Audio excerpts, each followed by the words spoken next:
Oh, where has the inventory gone? Oh, where can you be?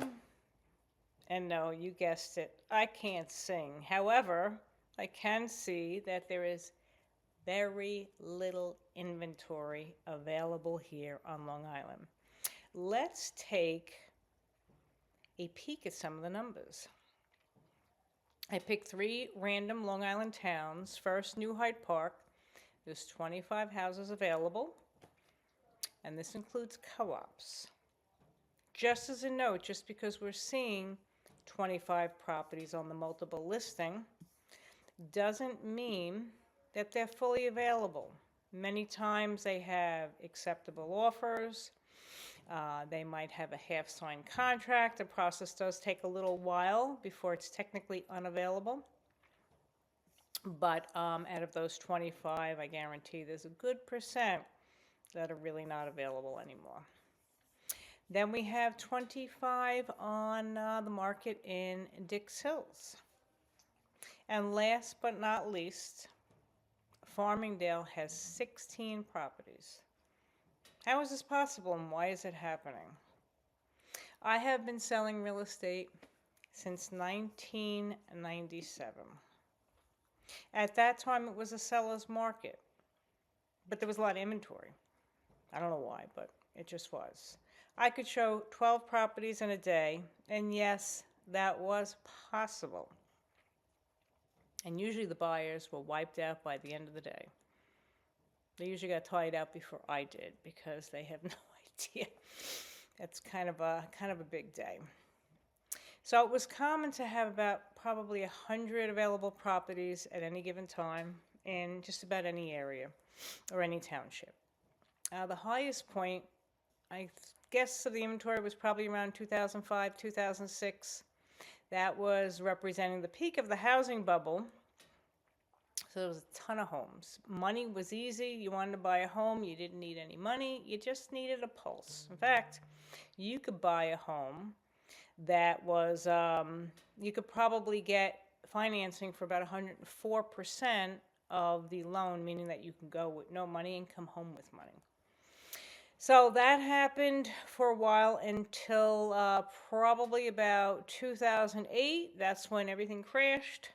Financial industry pretty much was brought to its knees. All these people that bought homes that really couldn't afford homes, they were losing homes left and right. They were going in with mortgages and second mortgages, and when they reset, there was a promise that these homes would keep going up, but they did not. So then we had 2008.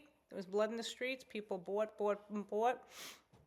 and the homes, the inventory started increasing. Home prices started increasing, and that happened for quite a bit. Of course, we had COVID, and we had really, really low rates.